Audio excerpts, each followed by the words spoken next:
¿Qué tal? Buenos días. Esta mañana vamos a conversar con candidatos a diputados de Arena sobre los principales temas del país. De eso hablamos hoy en República.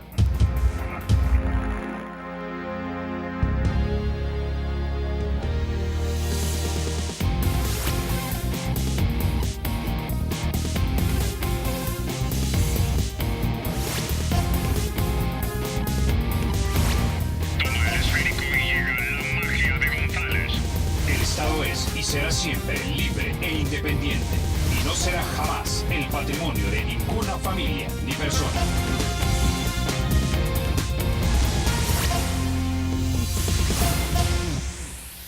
Bueno, sin mayor preámbulo, vamos a introducir a nuestras invitadas. Esta mañana nos acompaña Marcela Villatoro. Ella es candidata por el partido Arena al departamento de San Salvador. También nos acompaña Felicia Cristales, candidata a diputada por el partido Arena, pero por la Libertad. Candidatas diputadas, bienvenidas a República. Gracias por la invitación. Bueno, quizá comencemos hablando acerca de uno de los temas que definitivamente va a impactar el próximo año a la próxima gestión presidencial, y es el punto de cuánto dinero tiene el gobierno.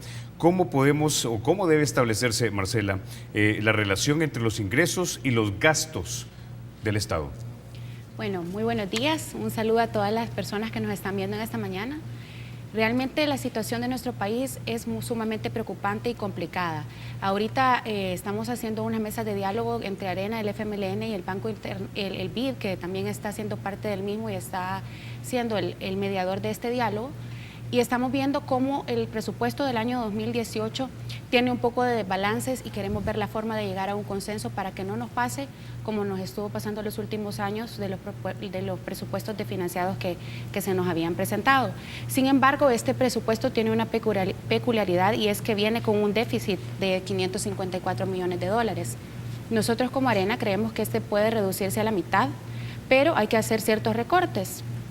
Entre estos recortes que tiene este nuevo presupuesto, vemos que el FMLN o el gobierno está pidiendo alrededor de 2.564 plazas nuevas casi. Esto quiere decir que si nosotros aceptamos esta situación, podríamos llegar a un problema, porque tendríamos un problema fiscal llegando a más de 52 mil millones de dólares. Así que queremos ver una forma de que no nos pase estas situaciones, de que Arena pueda mediar, más que todo ver por el tema de los salvadoreños, que el presupuesto se ejecute de una forma correcta y que se canalicen de forma de que los gastos y los ingresos vayan de una manera financiada y balanceada. También se le está pidiendo de que los gastos que se vengan, porque ellos están pidiendo no solamente que se hagan recortes, pedimos que se hagan recortes en salud, que no se hagan recortes en salud. Ellos ya hicieron un recorte también en seguridad. No sé si viste que han pedido que se baje en este tema el presupuesto, y estas plazas que están pidiendo son para otras entidades como por ejemplo CEPA, y nosotros como Arena queremos que se respete la resolución de la Sala Constitucional, que te dice que no se pueden hacer nuevas plazas a menos que sean para seguridad, para educación y para salud. Felicia. Sí, en realidad la situación del presupuesto es bastante preocupante. La última mesa de diálogo pedimos la explicación como fracción, ¿verdad?, de las aclaratorias correspondientes por parte del Banco Interamericano de Desarrollo, porque en principio no se encuentra ninguna inversión clara. Es decir, el Estado no está invirtiendo en ningún rubro que se vaya a traducir en beneficios o en creación de nuevas oportunidades para los salvadoreños. Fue una de las aclaratorias. Lo segundo es cumplir con el mandato de la sala y priorizar las necesidades básicas, porque el presupuesto original dejaba las necesidades de salud, educación, incluso agricultura, que también es una necesidad básica. Le baja el presupuesto al tema de programas sociales, pero se lo suben en el gasto corriente, sin especificar ni siquiera para qué se está subiendo el gasto corriente. De manera que nuevamente se ve aumentado el número en la planilla, pero desatendido totalmente los programas sociales. Por ahí la preocupación de Arena, por ahí la preocupación de incluso los organismos internacionales que han intervenido, de hacia dónde se ve el dinero, ¿verdad? Y si se está pagando activismo, si se está ocupando para crecimiento político del partido de gobierno, etcétera. Ok, ahora, ayer conversábamos con el señor Simán y una de las razones que él da, por ejemplo, para que no existan la creación de nuevos impuestos es que dice que este gobierno ha tenido muchísimo más dinero que los gobiernos anteriores. Ahora, los países amigos ya le dijeron a los principales funcionarios de este país, a los principales partidos políticos, a representantes de las familias más afortunadas, que la situación en este país se va a solventar si trabajamos en base a 3 ejes, básicamente ingresos, egresos y también el modelo económico. Ahora, yo solo escucho al partido Arena hablar de egresos, los gastos, pero ¿cuánto realmente podemos ahorrarnos en gastos? Y si ese ahorro realmente nos va a ayudar a solventar los problemas del país. Bueno, como te dije, podemos ahorrarnos alrededor de 250 millones de dólares, que no es mucho, pero puede aportar en cierta parte para el beneficio y verlo reflejado en el presupuesto, por ejemplo, educación. Ya lo decíamos que educación ahorita recibe un presupuesto sumamente bajo que debería de ser 3 veces mayor al que se tiene en este momento y que si nosotros no le apostamos a los temas como la educación, que es parte del desarrollo de nuestro país, no podríamos salir adelante. La seguridad es otro tema que también es preocupante. Si más bien tú lo dices, es cierto, se han creado 22 nuevos impuestos, de los cuales no los estamos viendo reflejados porque la situación económica del país no avanza y no vemos claro. También sí necesitamos crear inversión en El Salvador. Si tú sabes que vienen más empresas a invertir, podemos crear más trabajo y eso nos puede ayudar a tener mejores fluctuaciones en la economía. Realmente no sabemos, y aunque no lo creas, es cierta la pregunta de a dónde está el dinero, porque no lo vemos reflejado. Lo único que vemos es problemas en nuestro país. Y como te digo, ¿cómo querés que una empresa venga acá a invertir si el problema de la seguridad es lo básico que estamos pasando? Por ejemplo, ya llevamos 41 policías muertos solo en este año, asesinados por la delincuencia, y es el diario vivir de todas las familias el encontrarte con este tipo de situaciones. Entonces nosotros queremos y le pedimos al gobierno que cree el clima para que haya inversión y que esto genere empleo, pero para eso necesitamos, como te digo, apostarle a la educación, que es un tema que se está dejando descuidado. Tú sabes que la última reforma de educación que se hizo en nuestro país fue con el presidente Armando Calderón Sol. Y estamos hablando que ya pasó más de 20 años y que todavía continuamos cuando el tiempo ha ido desarrollando y han llegado nuevas tecnologías. Y lo mismo, te digo, pasa con la seguridad. Las pandillas han crecido en un 5% más. Hay 70,000 pandilleros en este momento y más de 250,000 personas que tienen algún arraigo con ellos. Entonces, nosotros como país creo que el gobierno debe de velar para que exista seguridad para los ciudadanos, para apostarle a la educación y que, como te digo, no haya mal gasto de los usos o de los fondos que llegan al Estado. Este gobierno es el que más ha recaudado y no se ve reflejado. Ahora, eso de repente lo puede entender una persona sumamente razonable, es decir, de que los servicios no han mejorado, pero las soluciones a estos problemas de repente son duras. Marito Ponce, jefe de fracción del PES, del Partido de Concertación Nacional, nos ha dicho que el Estado perfectamente puede funcionar con 20,000 personas menos. El señor Simán ayer le agregó un par de ideas más. Una de ellas es que muchas de estas personas de repente son activistas a los que se les ha recompensado o se les ha comprado por lealtad partidaria, ¿no? Y eso lo han hecho todos los partidos, no solamente el FMLN, también lo hizo Arena en su momento, y lo hizo el PCN, lo hizo el PDC, etcétera, ¿no? La pregunta es si ustedes, si son electas, acompañarían un proyecto de ley que de repente impulsara un retiro voluntario o de repente una evaluación seria de a quienes necesitamos y a quienes no necesitamos en el Estado. El tema fiscal no se resume solo a eso. Uno, volviendo a tu pregunta anterior, la recaudación es mucho mayor. 22 nuevos impuestos en los casi 8 años que tiene ese periodo de gobierno. Que es 2 periodos del FMLN, digamos. 22 nuevos impuestos, desvíos de recursos en impuestos especializados, que aunque se tomen las medidas para que no se desvíen los recursos, se dan desvíos de recursos.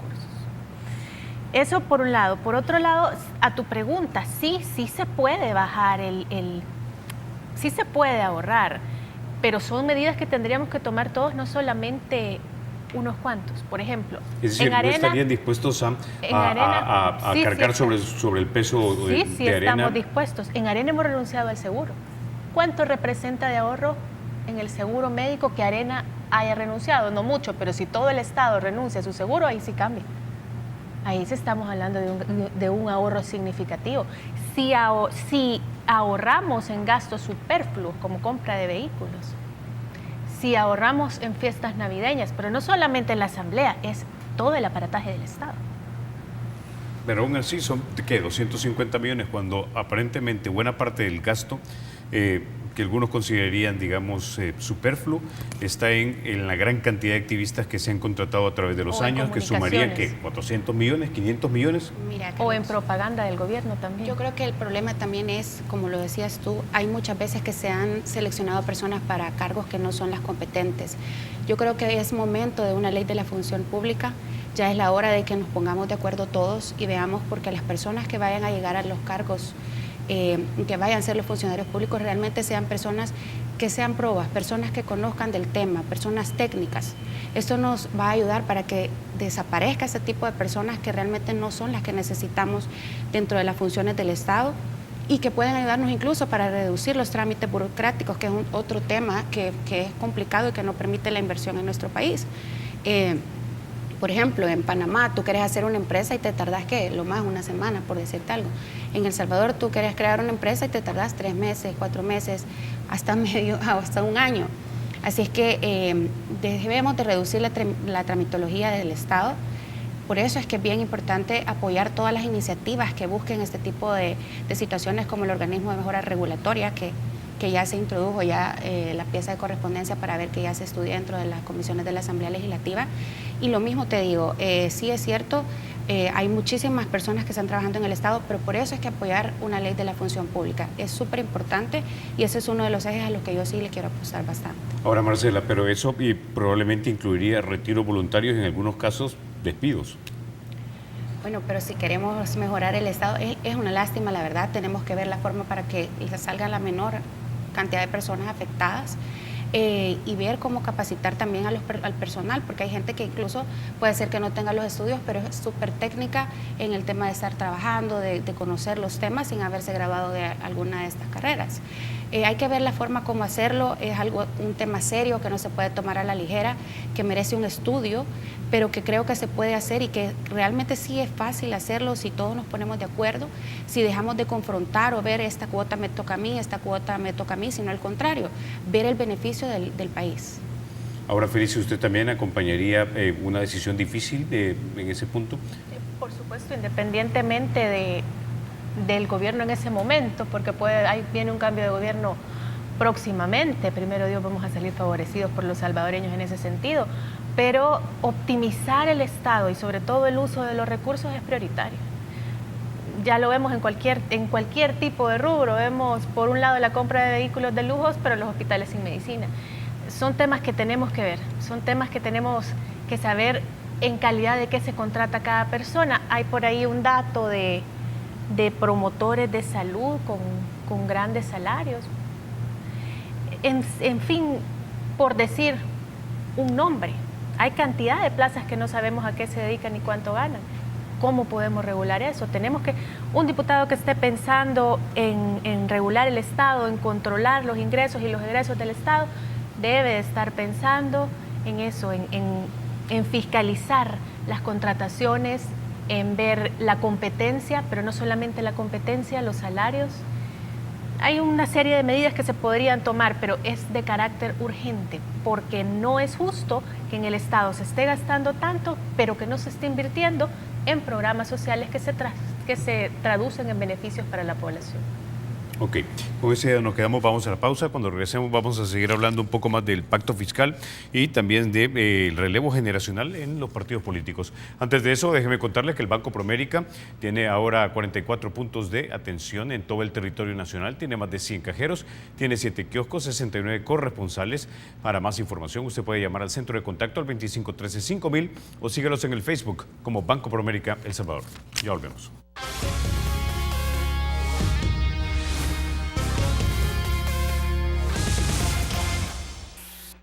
Gracias por continuar con nosotros. Ya se une a esta discusión el señor Alex Iraeta. Él es el candidato a diputado suplente por el Departamento de la Libertad. Señor Iraeta, bienvenido a República. Bien, muchas gracias y buenos días a todos. Bueno, estábamos discutiendo acerca de los ingresos y los egresos del Estado. El Partido Arena casi siempre se concentra en la parte de los egresos.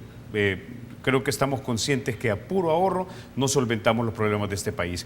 El Ministerio de Educación, por ejemplo, que es el que tiene mayor presupuesto, aproximadamente unos 946 millones de dólares, por lo menos necesita 3 veces más que eso para que tengamos la educación que queremos. Ok. Antes de crear nuevos impuestos, algunos dirían combatamos la evasión y la ilusión. Aquí ha venido don Carlos Cáceres, ministro de Hacienda, y nos ha dicho, bueno, sí, dicen eso, pero tienen, por ejemplo, entrampado en la Asamblea Legislativa un anteproyecto de ley que me ayudaría a mí a cobrar impuestos. Yo creo que hay varias cosas que debemos de tener primero como importantes. No es que Arena solo se fije en el egreso. Yo creo que debemos de fijarnos en las partidas críticas que son los ingresos y los egresos y lógicamente en que también se van a invertir ciertas cosas. Cuando tú te refieres a esto, yo creo que hay una diferencia porque nosotros creemos que parte del gasto corriente se está yendo en plazas que para nosotros son innecesarias, ¿sí? Pero en cuanto al mecanismo o lo que está en la Asamblea para que nosotros podamos realizar una gestión efectiva para evitar lo que es la ilusión del fisco, ¿verdad? Creo que no. Debería de realizarse una gestión adecuada por parte del ministerio, ¿verdad? En donde se regule y se respeten los derechos que tienen todos los contribuyentes sin violentarse sus derechos constitucionales y demás que las normas le establecen. Yo creo que las herramientas están. Yo creo que la forma en la que se está haciendo no es la adecuada.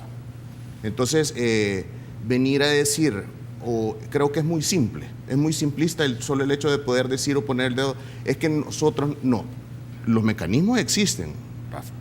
Desde la forma constitucional hasta la ley secundaria existe una forma para evitar, valga la redundancia, la elusión fiscal y todos los delitos que sean de carácter también fiscal, porque puede ser de carácter meramente administrativo, pero de un momento determinado puede llegar a ser de índole penal.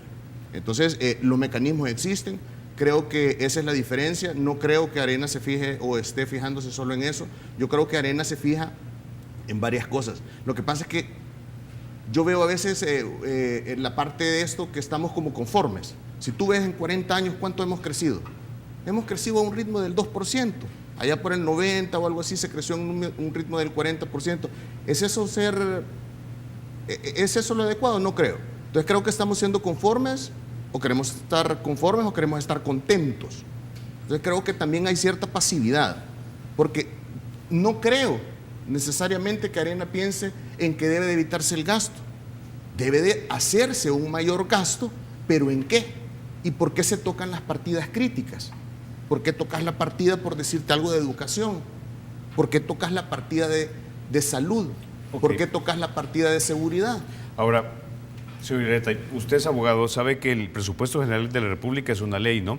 Y que va amarrada, está amarrada, tiene varios... 6% para la Corte Suprema de Justicia. Y luego, obviamente, la gran cantidad, constitucionalmente, y luego la gran cantidad de empleados que tenemos. Es decir, tampoco es que tenés que respetar la ley del escalafón también, aunque no se haga todos los años, pero la respetás, cuando la respetás incrementás la cantidad del dinero que ya va amarrado. Por lo tanto, el presupuesto para inversión a veces queda bastante reducido. Entonces la pregunta es, ¿qué hacemos? ¿Reformamos entonces la ley del presupuesto? No, pero es que, Carlos, ninguna ley secundaria puede contradecir la Constitución. Si tú te vas al 226 te habla de un equilibrio. ¿Eso le corresponde a Arena como oposición? No es cierto, perdónenme.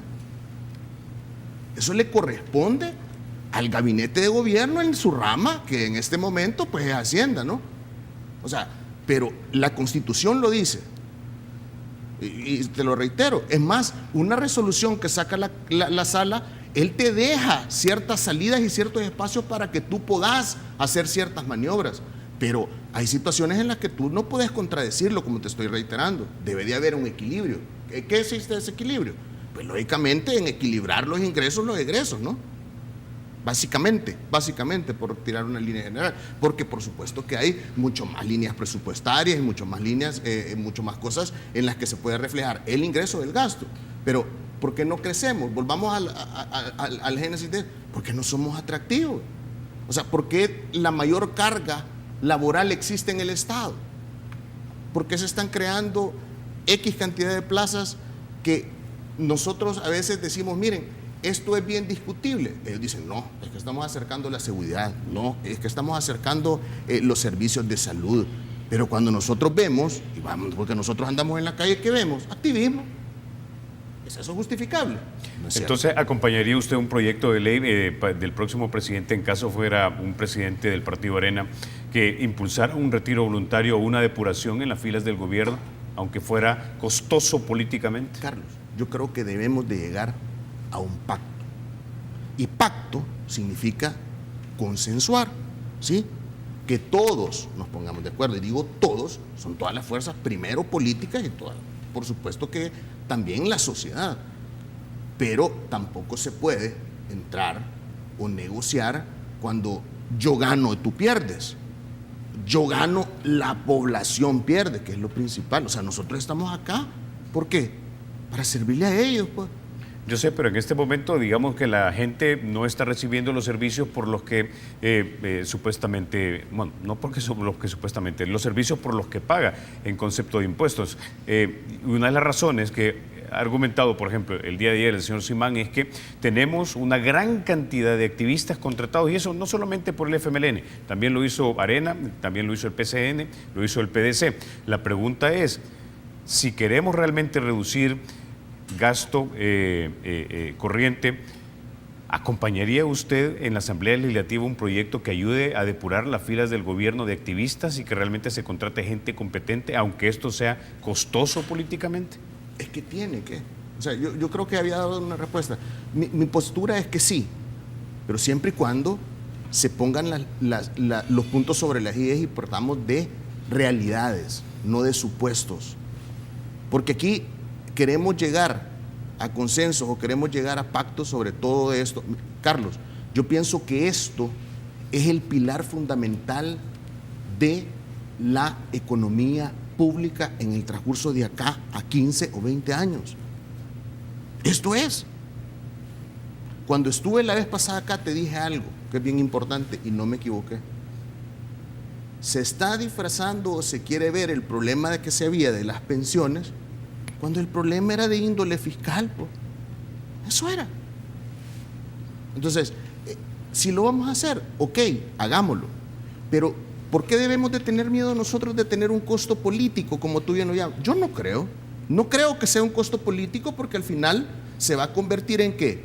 Un beneficio para la gente, un beneficio para la sociedad, un beneficio para la cual tú en un momento jurás que vas a servir.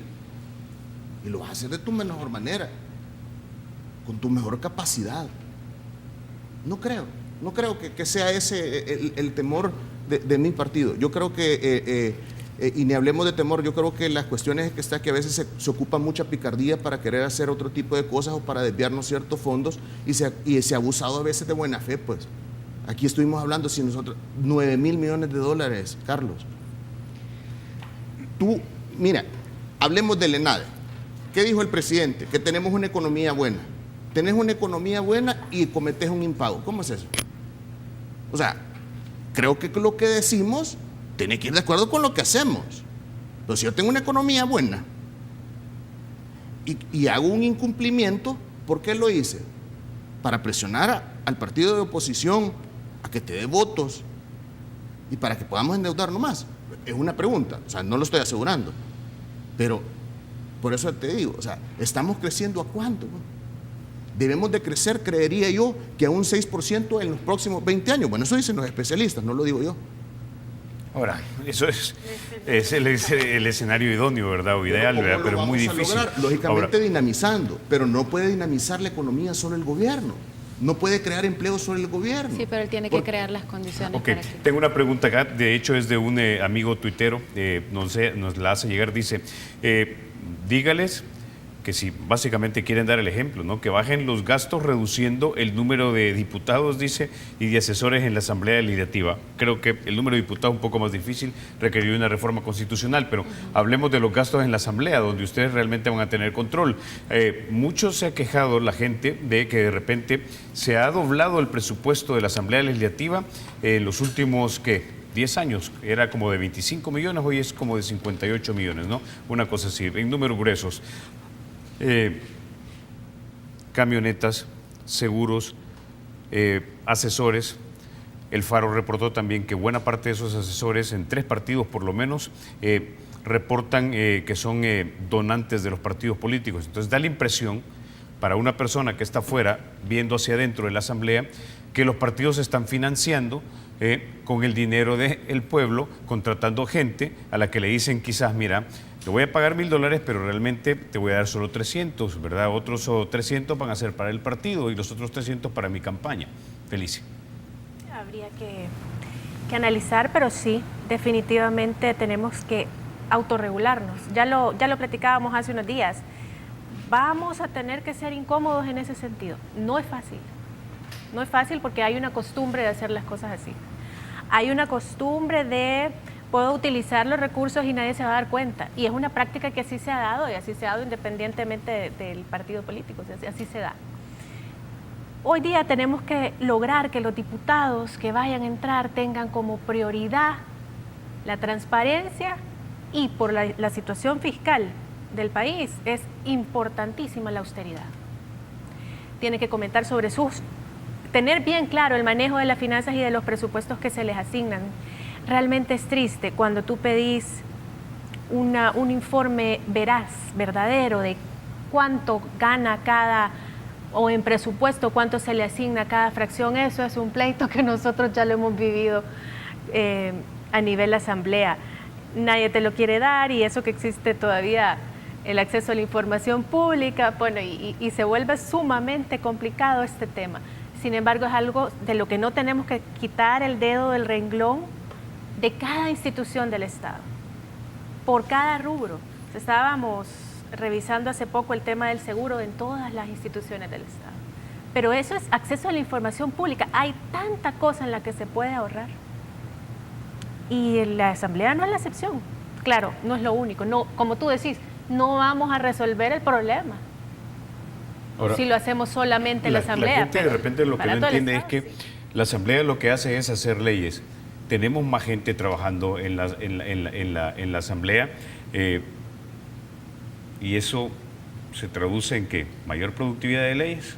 Mira, Carlitos, yo creo que esto es algo que hay que hacerlo bien y que la gente tiene que entender. Hay varios temas. Bueno, yo trabajo en la Asamblea Legislativa desde hace 5 años, así es que te puedo decir que vi desde cuando estaba, Sigfrido Reyes, Lorena Peña y ahorita con el presidente Gallegos. Yo sí te voy a hacer algo. La gente cree que todos los diputados tienen carro y no es cierto.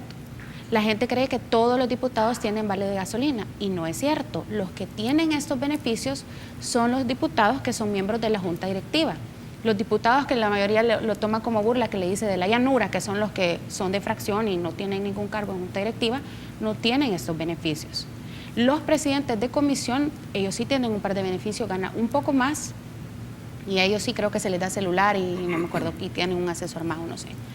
Lo que sí creo yo es que debemos de elegir a diputados que sean personas, que sean probas, íntegras y, como te digo, que sean personas conocedoras de la ley.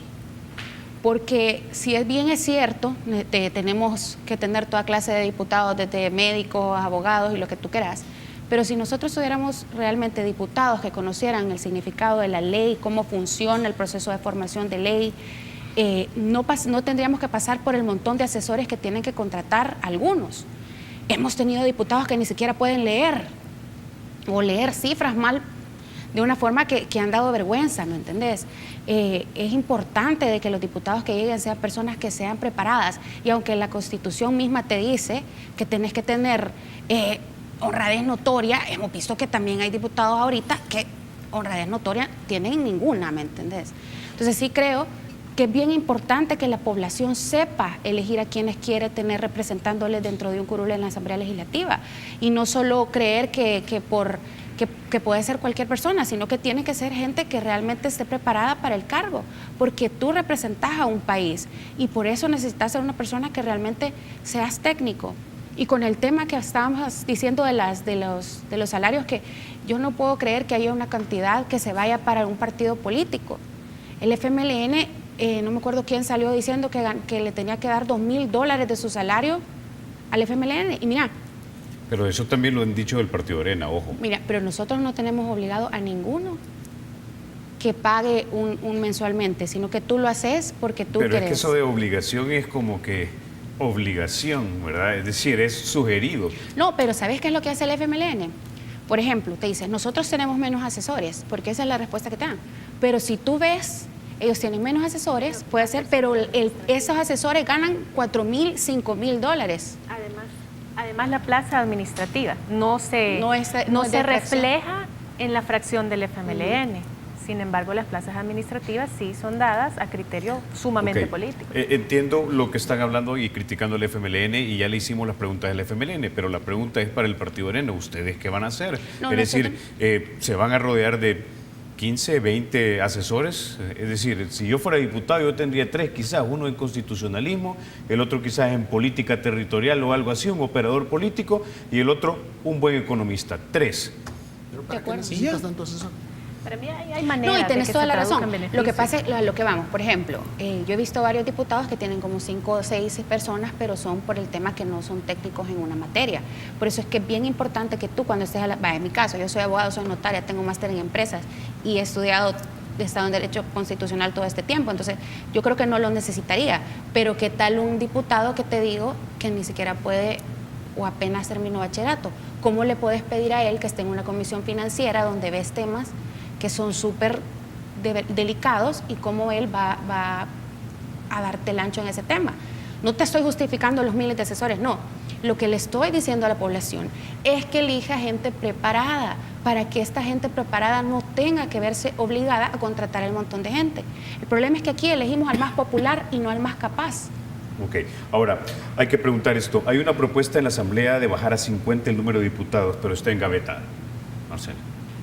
Bueno, no sé, realmente ese es un estudio que se tiene que hacer en la Asamblea Legislativa, si está engavetada.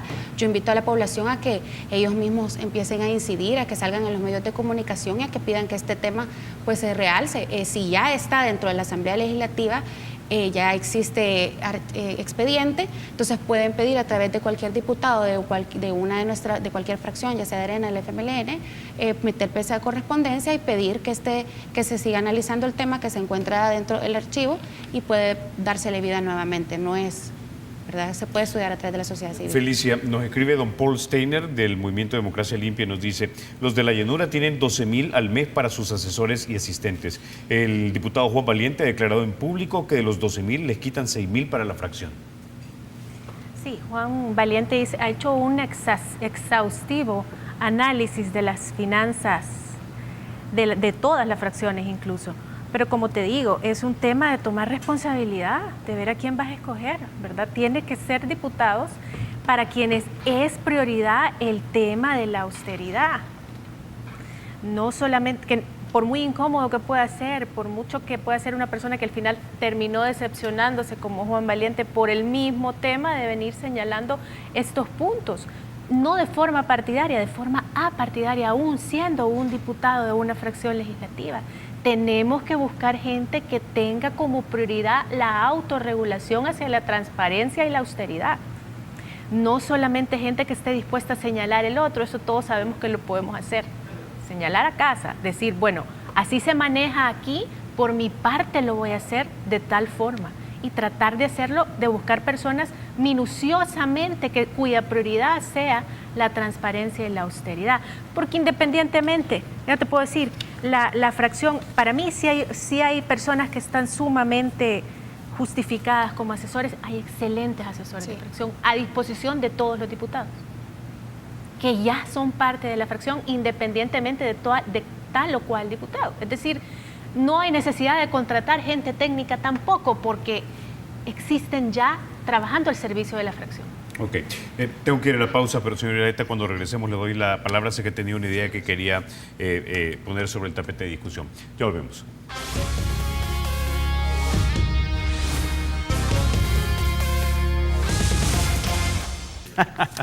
Bueno, llegamos al final de República. No me resta más que agradecerles, Marcela, Felicia, señora directa, por haber estado esta mañana aquí en República. Ustedes, amigos, se caen con la emisión matutina de Teleprensa con mi querida Mayelita Mena. Rafa García todavía está de vacaciones. Soy Carlos Toledo. Gracias por vernos. Recuerden, la República es de todos. Hay que cuidarla. Mayelita. Buenos días, Carlos. Buenos días también a tus invitados. Excelente entrevista de este lado del set. Ya estamos preparados. Todo el equipo de Teleprensa ha salido a las calles para recapitular